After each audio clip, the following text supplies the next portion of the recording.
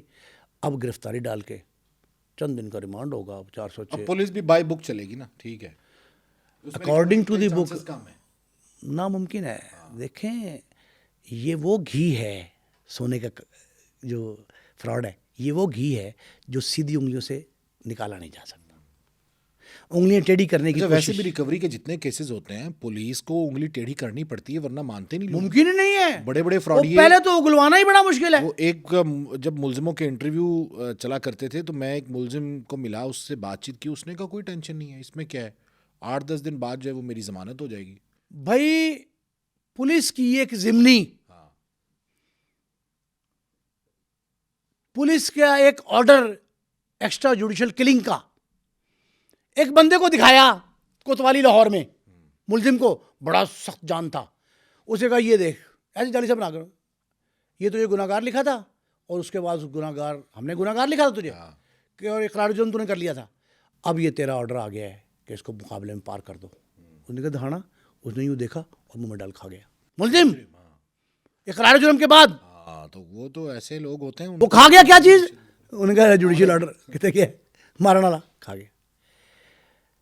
یہ جو تھا نا, اب میری اطلاع کیا ہے, میری اطلاع یہ ہے کہ 3rd ڈگری کے 2 میتھڈز اس پہ اپنا لیے گئے تھے. تیسرے سے شروع ہو کے 8-10ویں تک جانا تھا. 10 طریقے بہت ہوتے ہیں, جدید طرز تو نہیں ہے وہاں پنڈی میں, نہ ہی چھرا پولیس ساتھ لے گئی تھی. وہ لائی ڈیٹیکٹر نہیں تھا ان کے پاس, کوئی فورینزک کے کوئی ایکسپرٹ نہیں تھا ساتھ, کوئی نفسیاتی ماہر نہیں تھا. جو طریقے ہوتے ہیں وہ جدید طریقے نہیں تھے. وہ 3rd ڈگری کے 2 طریقے اپنائے گئے تھے, باقی 8-10 اور اپنانے تھے کہ جب وزیر اعلیٰ صاحبہ نے انکشاف کر دیا, کریڈٹ لے لیا, اس کے بعد سارا کچھ گرفتاری ڈالنی پڑ گئی. گرفتاری ڈالنی پڑی. اب عدالت میں جا کے ریمانڈ ہوگا, ریمانڈ پہ ریمانڈ ہوگا, 2, 3, 4, 5 دفعہ ریمانڈ ہوگا. اس کے بعد جو ہے نا 406, 379, 380 کے مقدمات میں محض اگر وہ نہ کرنا چاہے ریکوری, کیونکہ بندہ بہت تیز لگتا ہے, شاطر ملزم ہے, اگر وہ ریکوری نہ کرنا چاہے تو اس طرح کی نہیں ہوگی, ادھی پچدی ہوگی. تو جو طاقتور ہوگا, بااثر ہوگا, جس کے تعلقات اوپر تک ہوں گے, وہ لے جائے گا, باقی عام متاثرین مجھ جیسے رہ جائیں گے. مطلب 20 کلو میں سے 10 کلو شاید ریکور ہو جائے. اور بھائی آپ دعا کریں 5 کلو ہو جائے. اچھا, آپ کو اس کی امید بھی نہیں ہے؟ اور بھائی مقدمہ پلے نہیں, آپ اس میں میری بات سنیں کہ دہشت گردی ڈال دیں گے اس پہ, نہیں, اب تو گرفتاری کے اینٹی ٹیررسٹ ایکٹ لگا دیں. گرفتاری ڈالنے کے بعد تو چانسز بہت کم رہ گئے ریکوری کے. نہیں, نئے مقدمے ہو جاتے ہیں بعض میں. یہ اقرار جرم کیا, ملزم نے یہ انکشاف کیا ہے, اس کے گھر والوں سے یہ پتہ لگا, ملتا گیا, کوئی اور چکر ہو سکتا ہے. 100 طریقے ہیں پولیس کے پاس. اچھا, مجھے لگتا ہے کہ جو بیٹی ہے اور بیٹی یہاں پہ ہے, کچھ بچے چوکیدار, ریئل اسٹیٹ کا بندہ جس پہ وہ موبائل فروخت کی گئی, وہ جہاں سے اس نے گھر کرائے پہ لیا, مالک ڈائریکٹ انڈائریکٹ یعنی بل واسطہ اور بلا واسطہ 12 سے 15 افراد اس اسکیم میں آئیں گے, جس پہ جتنی سختی کی گئی, جتنا شکنجہ کسا گیا, جو کچھ مل گیا اسے نچوڑ سمجھ لیں آپ کہ وہ نچوڑ کے ملے گا. اب جب نچوڑ کے ملے گا تو اللہ ہی حافظ ہے آپ کا. اچھا سر, یہ امانتیں رکھواتے کیوں ہیں؟ مطلب تاجر یا صرافہ ایسوسیشن یا صراف لالچی ذہن کی وجہ سے کہ ریٹ بڑھے گا تو بیچیں گے. کاروبار کا حصہ ہے. محفوظ ایک تو طریقہ یہ ہے کہ آپ سمجھتے ہیں کہ فلاں جگہ پہ زیادہ محفوظ ہے, میرے پاس چوری نہ ہو جائے, ڈاکو نہ آ جائے, انسیکیورٹی ہے نا. انسیکیورٹی فیلنگ کم کرنے کے لیے. دوسرا, غالب اکثریت شرح اس بات کی ہے, غالب شرح, کہ آپ کے ذہن میں لالچ ہوتا ہے کہ اگر چوری کا ہے تو اپنے پاس رکھیں گے تو فوراً آ جائیں گے وہ. آج کل پولیس والے بھی تو ان کی تیز ہو گئے, کافی تیز ہو گئی ہے, تو اس لیے کہ کہیں ہمارے پاس سے نہ پکڑا جائے, اس تک پولیس کی رسائی. اچھا, ایک اور بات میں آپ کو بتاؤں بڑی اہم, اس سارے اسکیم میں لاہور کے صرافہ اس شیخ وسیم اختر کے شاپ پر, جولی شاپ, ورک شاپ بھی ساتھ ہے, اس میں کسی نے کبھی آ کے چیک نہیں کیا کہ کتنا رکھا ہوا ہے, کتنی جگہوں سے چوری شدہ یہاں آیا ہے, کتنے ڈاکوؤں سے ریکور ہو کے یہاں آیا ہے. اب ایک اور نہیں بات بتاؤں گا, کئی تھانوں کے کچہریوں کے مال خانے سے مال بھی آتا رہا, سونا, طلائی زیورات, ہیرے جواہرات, وہ بھی رکھے جاتے ہیں اس طرح امانتاً. آپ امانت کی بات کریں نا, امانتاً تو بہت کچھ ہوتا ہے. کیونکہ اب جو ریکوری کا کلیم کرے گا اس کو یہ ثابت کرنا پڑے گا کہ اس کے پاس اتنا سونا کیسے ہے. خرید و فروخت دونوں پہ رسید ہے, کمپیوٹر میں ریکارڈ ضروری ہے, مینول ریکارڈ بھی ہے. آپ کو پتہ ہے یہ بھی ہے قانون میں کہ مینول ریکارڈ بھی رکھیں اس کا.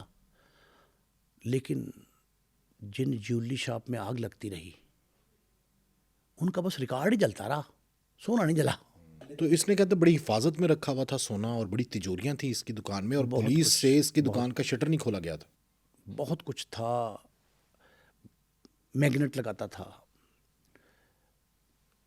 تالے دو طرف ہوتے ہیں باہر، اس کا تالا آٹومیٹک تھا زیر زمین، بہت کچھ نے سیکورٹی انتظام پورا کیا تھا، اسی وجہ سے لوگ رکھواتے تھے نا، لوگ سونا اس کے بعد رکھتے تھے تو سیکورٹی انتظام بڑا اچھا ہے.